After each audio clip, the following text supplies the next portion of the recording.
yourself. You're not going to get Star Talk, so make sure you have a seat here in the main auditorium. So, without further ado, let's tell you a little bit about who's up here. Brandon, Stephen, you want to have a go? Hello everybody.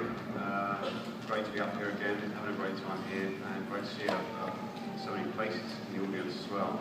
Brandon and I, Crop Store of London, Crop Store of LA, and we've got a booth here where we're exhibiting some of the pieces that you've got on the table here, and just having a fantastic time really.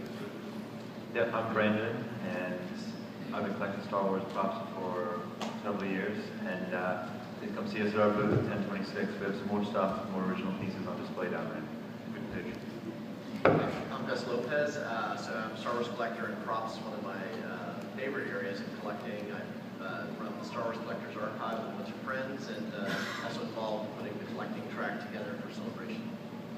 And I'm Tom Spina. Run Tom Spina Designs, where we do a lot of custom display work for collectors and very specialized restoration of original movie props. And also a Star Wars prop collector for many years now. And so let's just dive right into it. So this is one of the coolest things that I think is in the show this year. Very recently, someone approached me, he's in the audience somewhere. He has this very strange, rare, and wonderful group of holiday special wardrobe. And maybe it's because we've seen so much other material over the years, but there's something really just kind of wild and special about this stuff. I'm just going to run through the slides. I think most of them sort of speak for themselves. The dancers' costumes are just so wild looking. How many people have actually watched the holiday special? That is a lot. More than any other movie in the world. Yeah. How many people watched it when it was on for the first time? Wow, that's still a respectable number of hands. And it's great with working with props or things like this. I mean, here's something from decades ago that no one knew even existed, and when Jared found it, it's like that is just awesome. Completely. And as a collection as well, is that right? Yeah. One collection, one source, the whole collection. Yeah, that sounds right. Right. One source, which yeah. is pretty unprecedented as well. Normally we find one piece here, one piece there, which we're trying to track down. Right. But a shirt here, a pair of pants there. Yeah. And this is just a wonderful Harvey Korman wardrobe. I mean, that's just, for me, this is just fantastic. Question. Well, I see a hand. If you'll just speak very loudly. Yeah. My name is Stephanie Valdez. I'm from Rockford, Florida. I actually have a couple of things. One, exactly how difficult is it to get these specific like props and costumes? Because I imagine it would generally be difficult to see after the person in the thing. Sure. I Can I pick up on that one? Yeah, the question was basically how difficult is it to source this sort of material? And I'll sort of answer that with a question really, and if you had your choice, what would be the piece or pieces that you'd actually want to collect from these films? I would probably get one of the original mods, like from the original trilogy. He was saying original model from the original trilogy. Someone with excellent taste. Yeah, good choice, man. Good choice. I think there was a plan. Can we go back to that slide with the Harvey Korman? We're not really going to have time to do that, unfortunately. We've got so many We've slides got to get a through. lot of slides to move through. Yeah, But so very briefly, the model miniatures, there aren't really very many in private hands. We do see quite a lot of the Death Star pieces because there were so many of those made for the film, and at the end of production, a lot of those just got trashed. Some of them were cut up and kept as mementos by crew members, and so those are the Death Star pieces that are out there. That's probably the most common model miniature that you'll be able to find from the original trilogy. On top of that, there are some other miniatures out there. Not a great deal were made. There are some of the special effects miniatures, so bits of exploded X-wings and things like that as well. But the complete miniatures themselves are very, very tough to track down. I have a few in my collection I've been very lucky to find, but it's sort of taken me 20 years to amass just half a dozen pieces, really. yeah, Good question. Among the most rare Star Wars pieces, I would think, it seems like Lucasfilm, out of everything, that was the material they really held on to tightly. So, next slideshow. This is a group of material from an archive in France. Some good friends of ours, some people we do some work with, and they happen to be in the front row. Hello.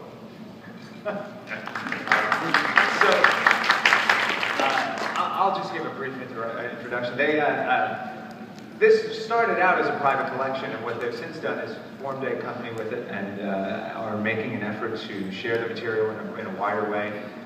They're doing museum exhibits and things like that, and they've just got some absolutely fantastic Star Wars pieces. And we'll show you a few of them. So speaking of model miniatures, here's one of them, and we've got a lot to run through. This is one of my favorite pieces. That's actually Rick Baker applying the Emperor's prosthetics for Empire Strikes Back, which is kind of cool.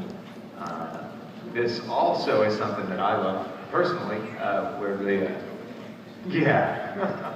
If anyone doesn't know, my last name is Spina. They have dubbed my collection the Spina Cantina because of my particular focus on collecting. So another wonderful little piece here and a nice rare photo with it.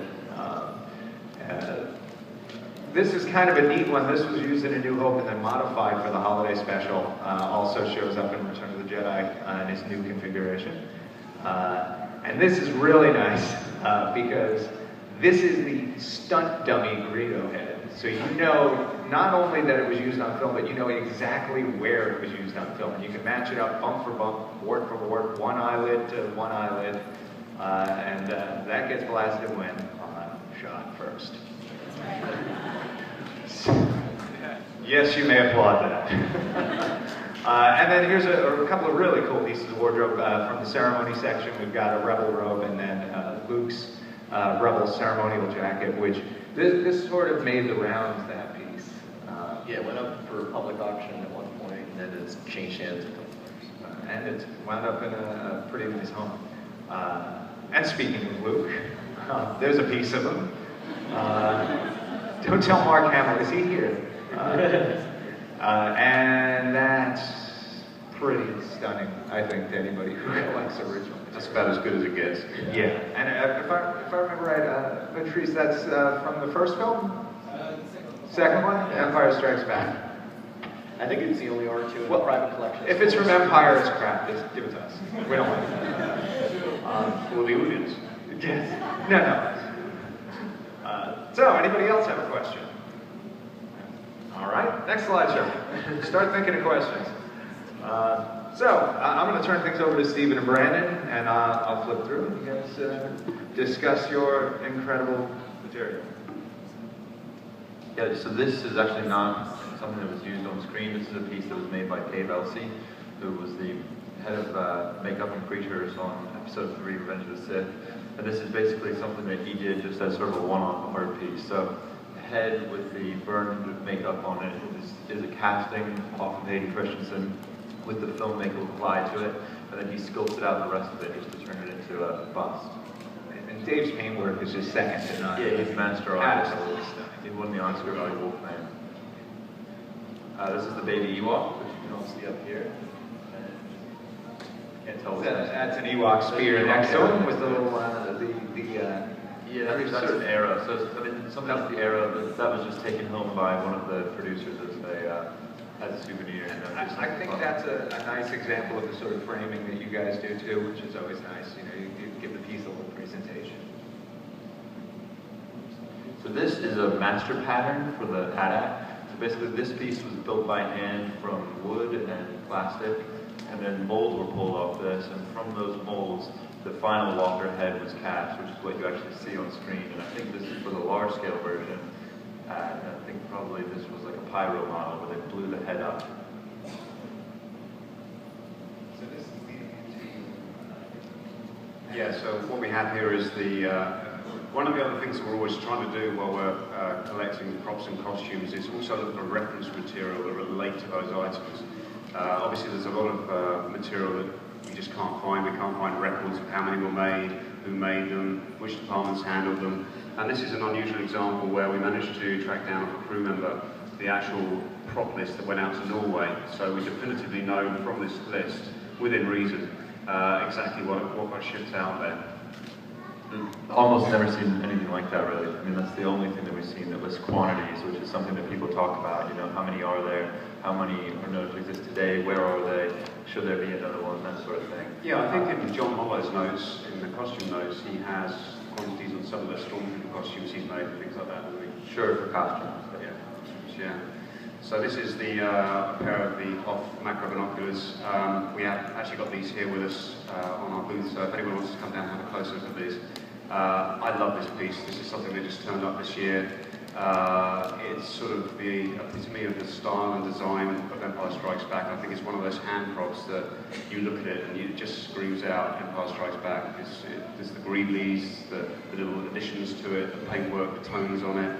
And now that we have this list, we know that there were 4 of these that went out to Norway. So you see Luke with one, you see Han with one, and then you see a couple of the Rebel commanders in the trench with one as well. So unfortunately, we're not able to screen match it, which Tom touched on earlier, where we look for the sort of paint chips and the dinks, the tells on it when we're looking at the Blu-ray DVD. But all told, even without screen matching, it's just an awesome hand prop. Yeah, absolutely beautiful. So this is an art department maquette for the Endor bunker. So this is made out of foam core, cardstock, things like that. This is basically something that they would build to discuss the set, so that they've got a 3D representation of it that everyone can sort of sit around the conference table and discuss. You know, should this be bigger? Should the doors be wider? Where are we going to put the lights? That sort of thing. So this would have never been filmed. It's not like the ILM filming models that we were discussing earlier. It's an art department reference model, which would have been made by the art department in the UK, and then sent over to the US for use when they were building the actual set. And this piece, when Brandon acquired it, was actually in multiple pieces, and it wasn't really clear. I think it was misrepresented in the sale that it came up in. Yeah, it was in a public auction. It was labeled as parts of Jabba's sail barge, and it was just flat panels, and they didn't photograph them especially well, so it wasn't necessarily obvious what it was. But I just recognized it from a photo I'd seen of it.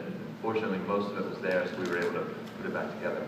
Yeah, what's interesting too, I think, is that prop collecting has sort of expanded into collecting the material necessary to make the film. Production. You know, it really is, yeah, it's production artifacts, exactly. And things like this, you know, it's weird, that's not a prop, that's not something you saw on screen, but it's interesting, it's fascinating, you go after it, other people do, and, you know, I get it. So this is something you guys turned up. Yep, so this is a Tusken Raider rifle from the first movie. This is a piece that they rented in for Star Wars, which is typical, especially on the first movie. Due to budget restraints, etc., they rented in a lot of material from companies that specialize in renting props and costumes. So this piece was rented by Stembridge Gun Rentals, which is one of the major Hollywood firearm suppliers. And they had Don't 3 give of away these the things. source, man. They took 3 out on the movie Death Valley, and this is one of them that we were able to turn up. And we also found the original rental invoice from 1976 at Stembridge Gun Rentals, which has the serial number of that gun on it. So we know that it's the one that went out to Death Valley.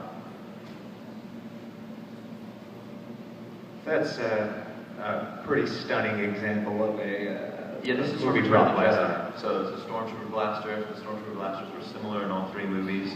For Return of the Jedi, they built them out of replica firearms, so they couldn't shoot blanks, but you know, they do the job, they look great. And yeah, so this is the master patents for Obi-Wan's saber. This came to me from one of the technicians who works under John Steers. And it was interesting because he's not a credited technician. So one of the ways that we try and track down these items is go through unit lists, go through crew lists, look at call sheets, anything that's going to give us names and information that's out there. This guy was uncredited because he was just a guy working in the workshop. And we got in touch with him, and I mean, it's incredible that these pieces have survived. What you're basically looking at there is the first turned wooden master template for the saber. So that is the origin, the genesis, if you like, of the lightsaber. And then the silver piece behind it is a solid aluminium casting, one of the first, which never got cleaned up and never got prepped for use. But again, this is not something that was seen on screen, but historically, you know, so significant and just amazing that it survived.